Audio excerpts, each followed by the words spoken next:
Hello everyone, welcome to my channel. तो बच्चों, आज की वीडियो में हम कक्षा 5 के हिंदी विषय के हाफ ईयरली एग्जाम यानी कि अर्धवार्षिक परीक्षा के क्वेश्चन पेपर को डिस्कस करेंगे। ये करंट सेशन 2025-26 का क्वेश्चन पेपर है जिसकी टाइमिंग है 90 मिनट और इसके टोटल मार्क्स हैं 40। ठीक है, तो सबसे पहले आपने यहाँ नाम लिख देना है। अनुभाग मीन्स सेक्शन आपने लिख देना है, ABC जो भी है वो लिख देना है। अनुक्रमांक मीन्स रोल नंबर यहाँ पे आपने लिख देना है। फिर दिनांक मीन्स के यहाँ पे अपना डेट लिख देना है। ठीक है, तो बच्चों आई होप आपकी तैयारी पूरी अच्छी तरह से चल रही होगी। तो आपके एग्जाम में हेल्प के लिए मैंने एक सैम्पल पेपर तैयार किया है, तो चलिए मिलकर इस सैम्पल पेपर को डिस्कस करते हैं।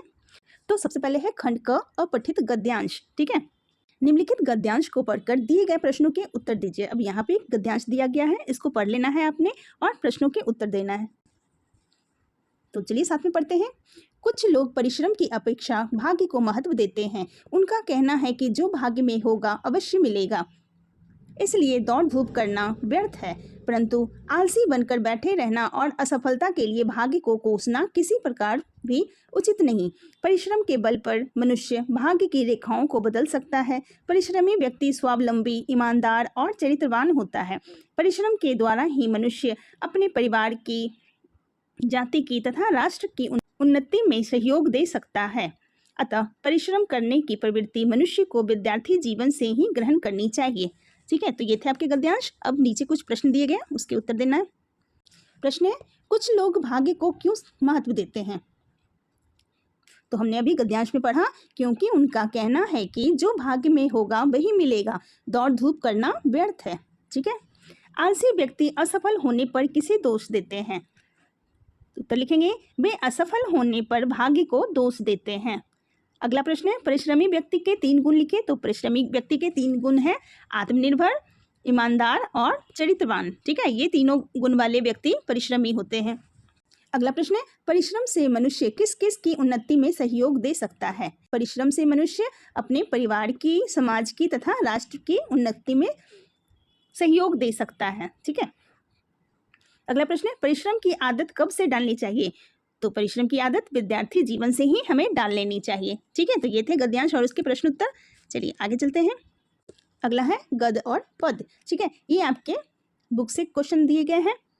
नीचे दिए गए प्रश्नों के उत्तर दीजिए। किरण ने दूसरी दुनिया में जाने की बात क्यों कही होगी? तो उत्तर लिखेंगे, किरण ने दूसरी दुनिया में जाने की बात इसलिए कही होगी क्योंकि वह सूरज की किरणों के बारे में बात कर रही है, जो दिन के समय में पृथ्वी पर जाती है और शाम को वापस लौट आती है। ठीक है, तो इस तरह से हम उत्तर लिखेंगे। दूसरा प्रश्न है, सर्दी से बचने के लिए चांद माँ से ऊन के झिंगोले के अतिरिक्त और कौन कौन से कपड़े मांग सकता है? तो उत्तर लिखेंगे, सर्दी से बचने के लिए चांद ऊन के झिंगोले के अलावा अपनी माँ से टोपी, मफलर, दस्ताने और गर्म पैजामा भी मांग सकता है। अगला प्रश्न है, सभी लड़के सिंहासन पर बैठ पा रहे थे लेकिन राजा नहीं बैठ पाया, ऐसा क्यों?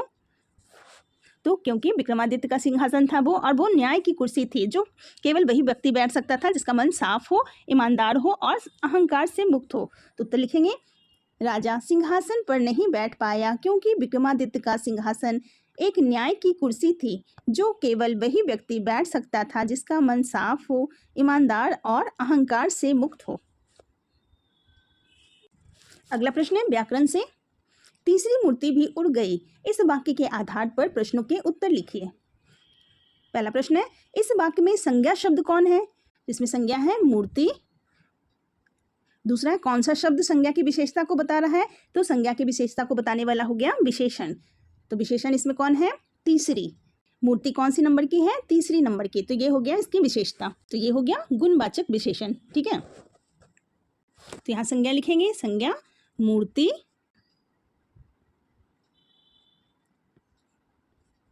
संज्ञा हो गया मूर्ति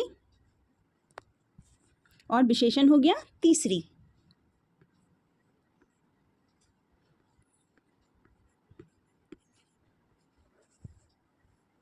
अगला है, नीचे दिए गए वाक्यों में विराम चिन्ह का प्रयोग कीजिए। ठीक है, तो वाक्य है, मैं अवश्य इस सिंहासन पर बैठने के योग्य हूँ।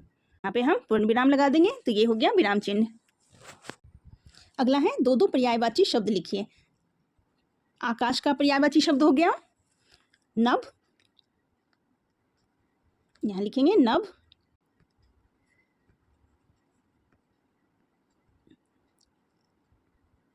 नभ और आसमान या फिर गगन। ठीक है, चांद का हो गया चंद्रमा, शशि, सोम, इंदु, कुछ भी लिख सकते हैं।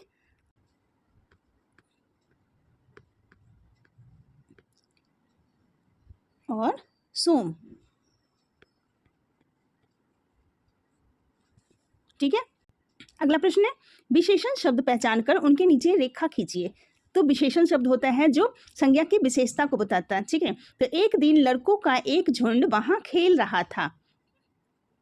ठीक है, तो लड़कों का क्या था, झुंड था, तो ये झुंड इसका विशेषता हो गया। ठीक है, इतनी छोटी उम्र में इतनी बुद्धि का होना आश्चर्य की बात है। तो इसमें विशेषण हो गया इतनी छोटी। ठीक है, और दूसरा विशेषण हो गया ये इतनी भी है विशेषण, और आश्चर्य भी हो गया विशेषण। ठीक है, अगला प्रश्न है विपरीत अर्थ वाले शब्द लिखें। आज, तो आज का हो जाएगा कल, सुबह, शाम। ठीक है, अगला है बर्तनी शुद्ध करें। तो सिंहासन हम ऐसे लिखते हैं, स में छोटी ई की मात्रा, हा स न, सिंहासन। ठीक है, मूर्ति, मूर्ति हम लिखते हैं म उ ती। ठीक है, मूर्ति। अगला प्रश्न है बहुवचन लिखें। कुर्सी, तो कुर्सी का बहुवचन हो जाएगा कुर्सियां, कुर्सियां। ठीक है, अगला है मूर्ति, तो मूर्ति का हो जाएगा मूर्तियां।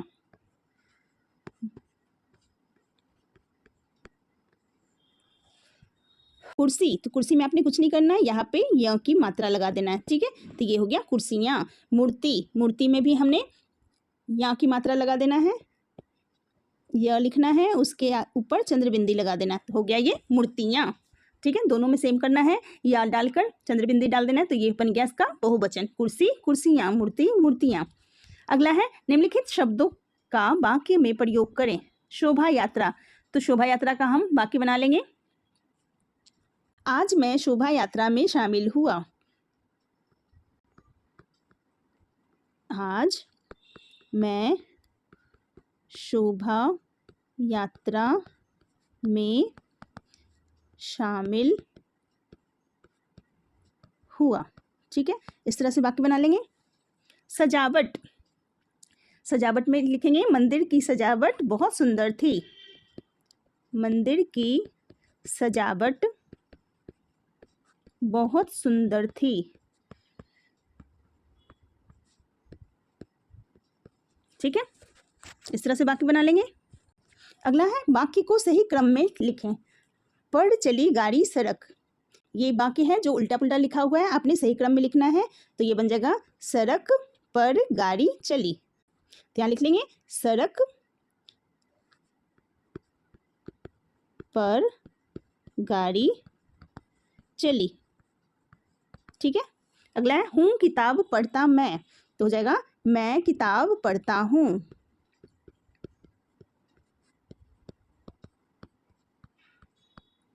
ठीक है, अगला है रचनात्मक लेखन। आप अपना परिचय 5 वाक्यों में लिखें। ठीक है, तो इस तरह से लिखेंगे मेरा नाम आरव है, आपका जो भी नाम है आप लिखेंगे। दूसरी लाइन लिखेंगे मैं कक्षा 5 का छात्र हूँ। तीसरी लाइन मेरा विद्यालय बहुत सुंदर और बड़ा है। चौथी लाइन लिखेंगे मुझे पढ़ाई और खेल दोनों में मज़ा आता है। पांचवी लाइन मेरा सपना एक अच्छा डॉक्टर बनने का है। ठीक है, इस तरह से आपने आसान आसान लाइनें लिख लेनी है।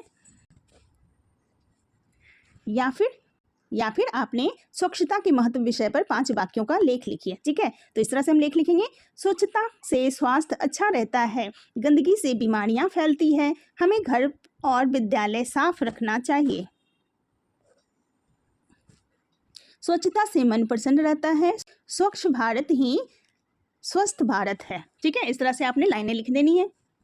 अगला प्रश्न है सुलेख। ठीक है, इसमें आपने कुछ नहीं करना है, यहाँ पे जो भी लाइनें दी हुई है आपने अच्छी अच्छी राइटिंग में यहाँ पे लिख देना है। ठीक है बच्चों, तो ये थे आपके लिए हिंदी का सैम्पल पेपर। ठीक है, आई होप आपके लिए ये काफ़ी हेल्पफुल रहेगा। मिलते हैं फिर नेक्स्ट वीडियो में। Thank you so much.